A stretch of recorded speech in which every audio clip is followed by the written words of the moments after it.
again.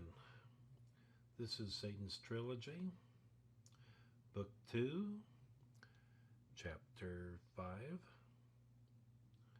This will be reading 66. I am the author and the narrator. Sit back, relax, and let the story unfold. Day immediately stopped, and she held her arms out to her sides to prevent anyone following her from going forward. It wasn't necessary. Everyone understood that Esther was the leader. She was the chief of security, and so all the girls froze. Helen and Eve grabbed the twins to stop them. The stadium entry had lighting, but it was poor. The moon offered more light than the low wattage bulbs placed sparsely about the entry. Esther stepped ahead of everyone, and with her left arm down to her side and the right hand motioning to stay back, another few stepped forward, and 3 men stepped out from behind the building's edge. Wearing ragged jeans and worn leather jackets with a dozen or more patches on them, the 3 stood in front of Esther. There was a moment of silence. Then one of the men said, "Look, Jack, look at that necklace. It's got to be worth at least 10 grand. The man turned to his partner, slapped him across the face, resulting in his going to his knees. "We don't use our names. Stand up now." Standing maybe 6 feet and 4 inches tall, he was an imposing figure in the night. Speaking softly, he addressed Esther. "You girls are wearing some nice jewelry, and we plan on taking it. I want the necklace from each of you, and then you can untie your driver and go home all safe and snug." Esther had changed her composure, no longer the innocent-looking girl. She was dead serious about this encounter. "And if we refuse?" Esther asked. He turned his head slightly. His silhouette was visible, long, greasy hair, a long, straight nose and full lips. He was Afro-American and somewhat handsome, with a mixed lineage. "Well, the doors are locked behind you, your driver is tied up, and we are in front of you. We'll take what we want by force." Esther looked at her adversary. "My name is Esther Saint, and as they say in the movies, I am your worst nightmare. If you take 1 step forward, I'll put all 3 of you into the hospital. I'll call an ambulance for you, and you can tell the police anything you want as a cover-up."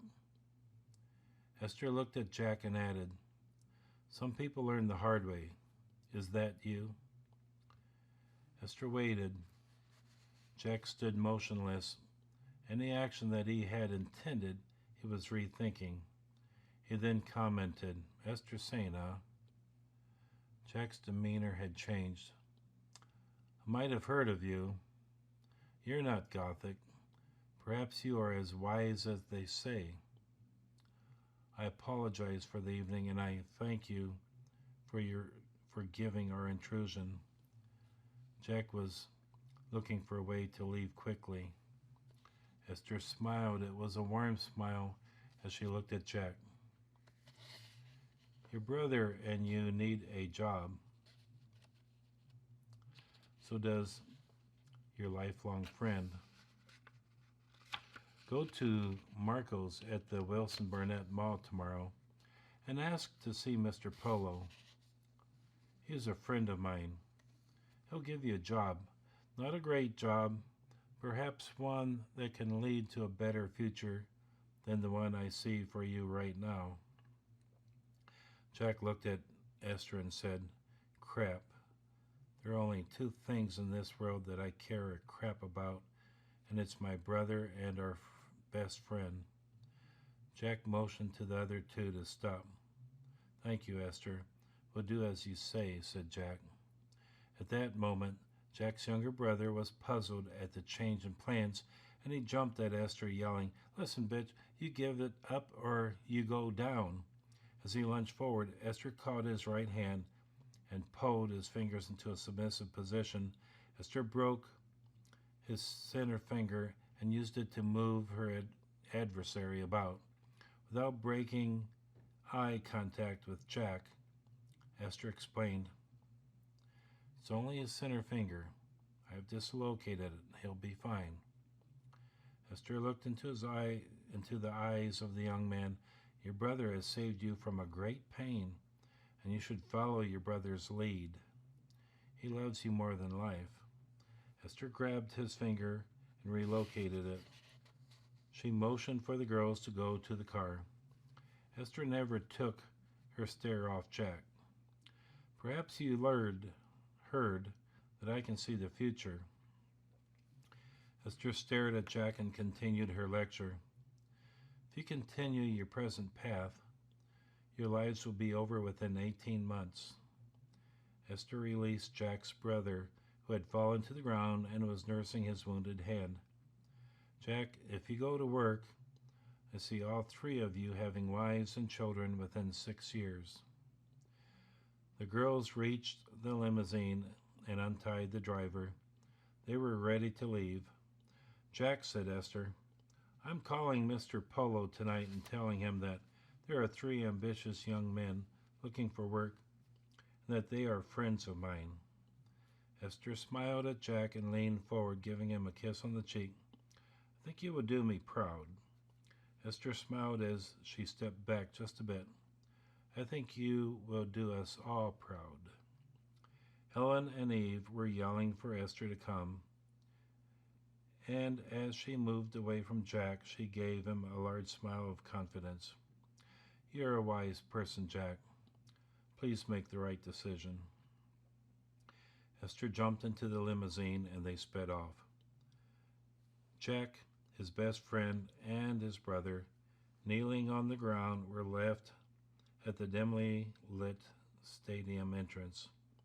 It was obvious that Jack was trying to process a tremendous amount of information. Jack knew that the future for the 3 men was in his hands.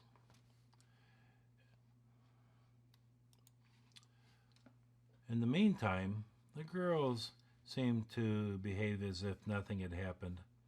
Everyone was giggling, talking about the sleeping arrangements. Esther quickly suggested, "We have plenty of air mattresses. Why don't we let Danielle and Tracy sleep in my bed? They will love the dreams." Raven and Riley Grace quickly agreed. "I am fine with an air mattress," said Riley Grace. "So am I," said Raven. Esther realized that Raven and Riley Grace had enjoyed the joint dreams, as she hoped they would. More importantly, the trust between them was stronger than ever. "All right, that is great," said Esther. "We'll let the twins sleep in my bed. They should find this very interesting." Esther smiled at Raven and Riley Grace. Tracy and Danielle were stunned and in shock. Esther had just overcome 3 young men, and no one was at all surprised about it.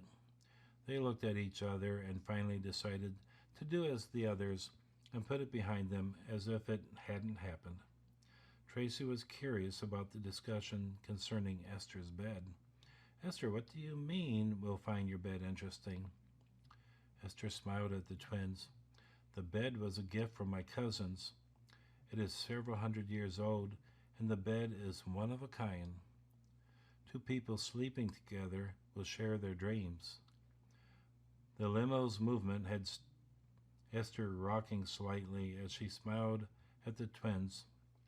"I don't believe in magic or anything like that, but the bed is special. You'll see what I mean." At that moment, the limousine pulled up in front of Esther's apartment complex. "Oh, look," said Esther. "We are here already." Esther looked to see if a light was on in the apartment, and there was. My aunt just might still be awake. That would be so wonderful. I really want the two of you to meet her." The girls all jumped out and ran up to the complex entrance. It was getting rather chilly, and everyone wanted to relax in Esther's apartment. The twins waited for the driver to pull their luggage out of the trunk. After they were handed the luggage, Esther pulled the driver aside. "The three young men that tied you up," said Esther, "did they hurt you?" The driver said no, that he was fine. "That is wonderful. I think tonight was the end of their life of crime. Everyone finds a fork in the road that at some point in his or her life. I think this was theirs. Would you mind forgetting about tonight and their assault on you?" Esther looked the driver in the eyes and waited for a response. Taking a long look at Esther, the driver finally responded, "Mr. Wilson asked me to be available for you girls the entire night. If this is what you want, then it never happened." Esther smiled. "You are a kind person. Thank you for staying with us so late in the evening. Please take this for helping to make this such a wonderful night." Esther handed the driver an envelope and kissed him on the cheek. She then quickly turned and grabbed one arm of each twin. "Ladies, it's time to relax," said Esther. The driver watched as Esther and the twins joined the others, and they entered the front door of the complex. His job was over for the night. Thinking to himself, what an odd bunch of special young women. But he liked Esther's kiss on his cheek. No one had ever been so soft with him, and she seemed very sincere. This was a strange night, but one to remember.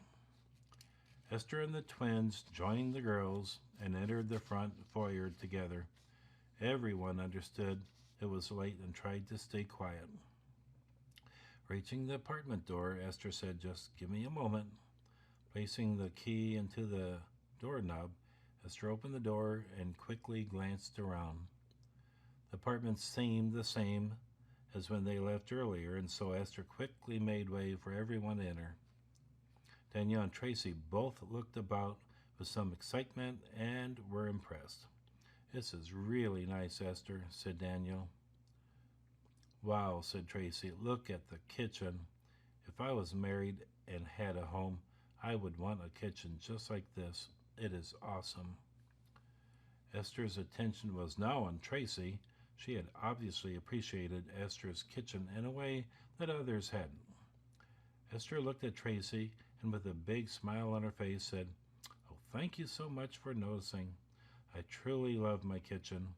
It has the best appliances and everything positioned in the best possible place." Tracy and Esther walked into the kitchen with Tracy leading. Tracy ran her fingers over the granite countertop and then touched the stone. "Someday I want to have a kitchen like this. I want to cook great meals, and cooking in a kitchen like this certainly would help." Tracy took her eyes off the stove and looked up to Esther. "You obviously already know how lucky you are." Tracy smiled at Esther, then stepped closer to her and hugged her. Tracy looked into Esther's eyes. "I am just getting to know you, and you continue to impress me." Tracy said to Esther, "Let's be best friends forever." Esther quickly replied, "Few people see and understand me so quickly." Esther smiled at Tracy and then, surprising her, kissed Tracy on the cheek. Soft kiss that said, "Yes, we are best friends." "Best friends forever it is." Esther smiled as she moved slightly away from Tracy, but still holding her hand.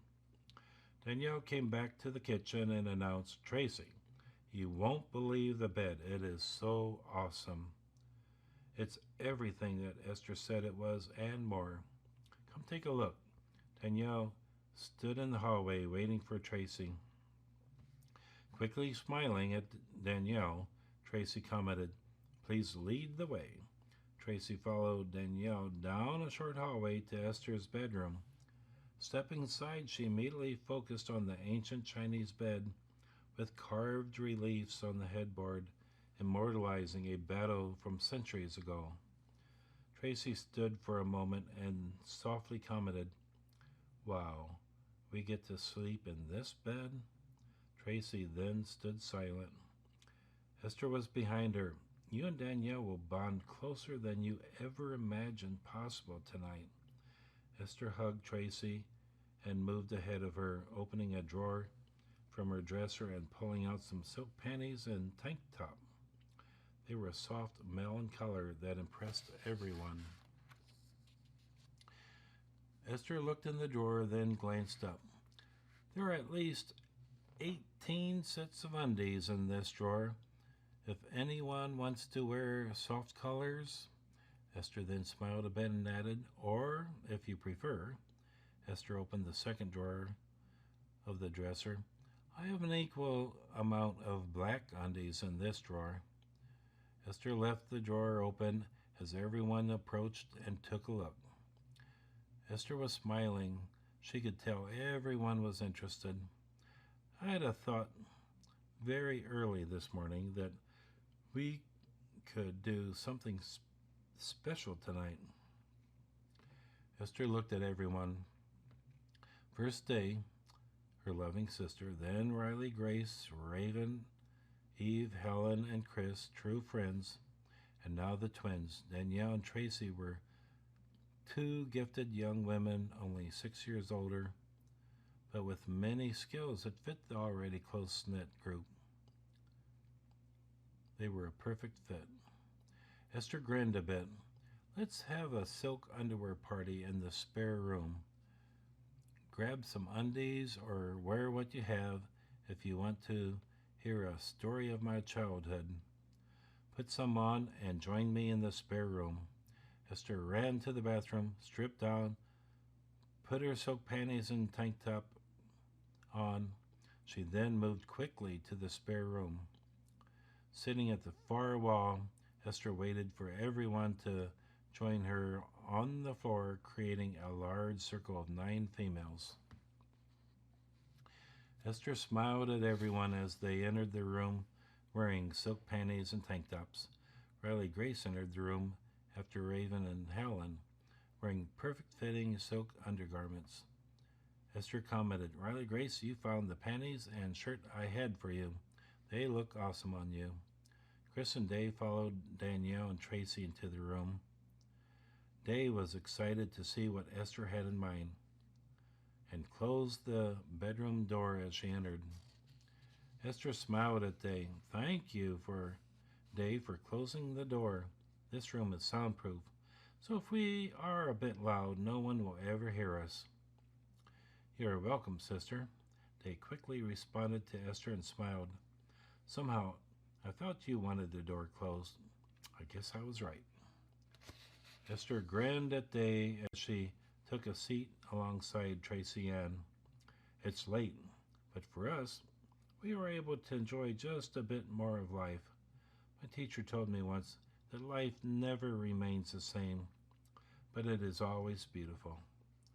Esther smiled and continued, "I have known many great people in my life, teachers, friends, and neighbors. They all shared several common traits. They had truly great passions for something, and they all eventually left this world. When I was 7 years old, my teacher explained to me, we live, we love, and we die. This is life. I have always understood his words. It is something we must accept." Esther smiled. "My teacher was the wisest man I have ever known. He tried telling me that life wasn't perfect, but it's certainly worth living." Esther said, "I had a thought earlier that it would be wonderful for us all to share one very special moment from our lives that meant a lot to us. That was one of mine. Esther then picked up a candle from a tray in front of her and blew it out, placing the extinguished candle in front of her. Esther moved the tray of candles on the floor to her left. Chris picked up one of the candles, then spoke up. When I was 4 years old, 4 years and 6 months to be exact, my father came home and was with us for Christmas. It was so wonderful. As a traveling salesman, my father was seldom home. Several weeks later, he died in a car accident. I can still feel the love he had for me from that Christmas. Everyone could see Chris smile at the memory of her father. Chris imitated Esther's actions by blowing out her candle. Chris pushed the tray of candles to her left. Helen glanced at the tray of candles, then stared into the center of the room. Collecting her thoughts for a moment, she then spoke. I remember just days before my grandfather died. We were visiting him at his house. He looked at me and said, Helen, you have such a wonderful sense of fashion. And he gave me a really proud grin, then added, I love the way you choose the clothes you wear. Helen stopped talking for a moment, then added, he was so special to me. I was 12 when he died. Helen touched a thin golden bracelet that she had always wore. It was a gift from her grandfather. I relive that moment at least several times a month. It wasn't what he said, it was how he said it that made him so special. Helen looked around the room. She had a soft smile on her lips. Everyone could tell that it was a wonderful memory for her. Helen blew a candle out and moved the tray to Day. Day looked at the candles, and then she looked about the room and smiled softly. Staring into a memory, she started to tell her special moment. I was being raped by someone. I didn't know him. I was just in the wrong place at the wrong time. Esther stopped the rape and confronted him. I immediately saw her as my sister. Sisters watch out for each other. And at that moment, I asked Esther to be my sister. They looked about, chuckled, and added, I'm so glad that she said yes, because in my heart, she already was my sister. Hay took a candle, blew it out, placing it in front of her, and then moved the tray to her left. Riley Grace was next. Staring at the candles for a moment, she raised her head and looked about the circle of girls, then spoke. I guess tonight is a moment that I'll never forget. Most of my life I felt alone.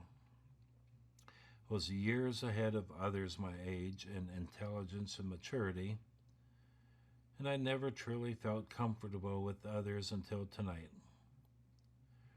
Riley Grace smiled. Tonight I was just one of the girls. I was able to help welcome 2 new friends to our group. It's been a wonderful night for me. Riley Grace picked up a candle from the tray and blew it out.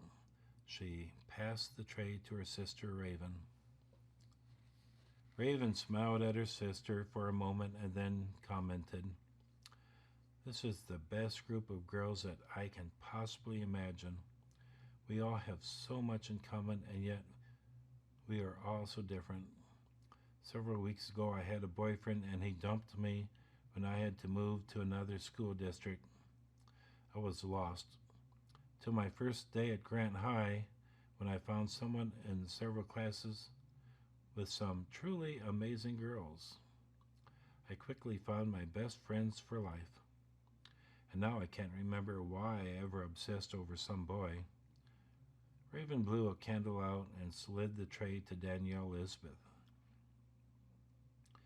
Tracy stared at the 2 remaining candles. looked at her sister and decided to share something special with this group. Danielle and I have never had girlfriends. We moved about so often with our father that we kept to ourselves. I sense all 7 of you are special, and I am thrilled to be here. When Danielle and I were 18, her father simply collapsed and died. Danielle received the call that our father was dead. When she told me, I felt so alone. We survived, and life goes on. Tracy blew out a candle and passed the one remaining candle on the tray to Danielle. 7 beautiful young girls. When I saw you for the first time tonight, I wanted to meet you all. Danielle smiled as she slowly looked about the circle of girls. I feel that Tracy and I have become part of a family. I think that we are finally home. Danielle smiled and blew out the candle. For a moment, they all sat in the dark. Then slowly the candle started to burn again. Esther's was first, so was all the girls looked at Esther sitting in front of the burning candle. She spoke. I believe that what we share with others will never see darkness. What we share will live in the hearts of those we love.